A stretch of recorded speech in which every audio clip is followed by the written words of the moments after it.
โอ้ยพูดเอาลูกเอาไปได้ไงเอ้าไปได้ไกล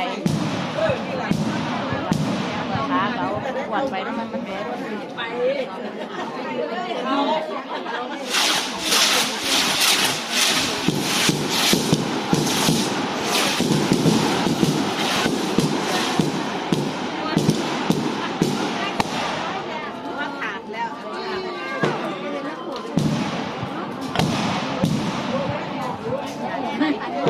เอาอยู่ไก่บ่นี่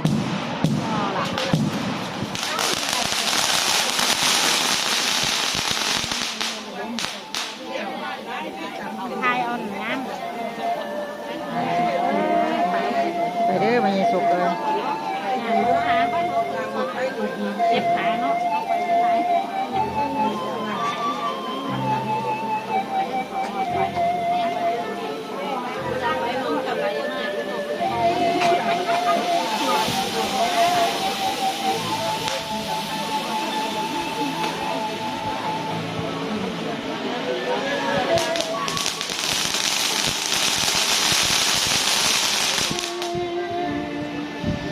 เห็นสร้างเดี๋ยวมันเอ็ดเป็นนะมันก็ยังหิวเนาะ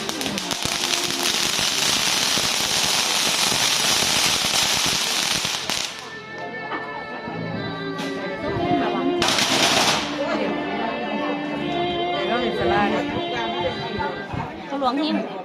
มาเลย